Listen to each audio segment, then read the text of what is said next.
I think before we get to utilized nowadays. totally, I think we can start from even even more basics. In a world where there are thousands of chains, from like global banks to experimental rollups, everything breaks without a neutral coordination layer. We don't really get the promise of Web3 in a world like that. And this is where Agglayer comes in.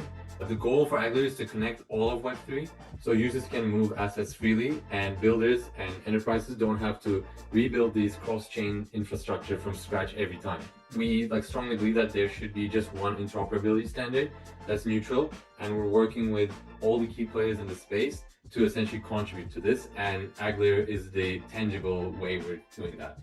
I think before we get to the benefits of Agglayer, it's important to talk about what are the result, what is the resulting outcome for a user when a product that the user uses has Agglayer integrated with it. I'd say there are three key things here, and maybe this is the point that the listeners should take away from it.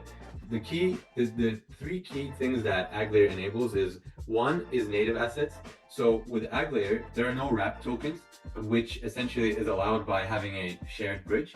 And this essentially prevents fragmenting liquidity, which leads to bad user experience in a lot of existing Web3 experiences, where a user starts their journey from one chain but ends up not being able to move away, or churns because they don't have the necessary token or the necessary stuff in their wallet to move to another chain.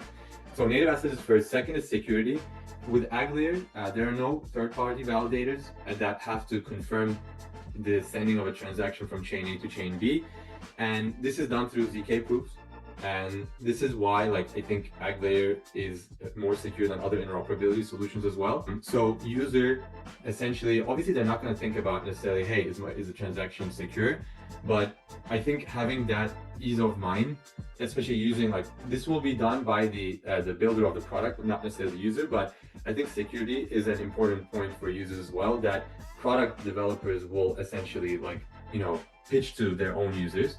And lastly, programmability is an interesting point. Agglayer doesn't just allow sending a token from chain A to chain B, but actually it allows users to take more interesting and realistic actions, such as borrowing or staking across chains. So these are the three benefits that I think are enabled in products that use Agglayer. So these are what users get, and that's why we're really excited to push Agglayer's adoption.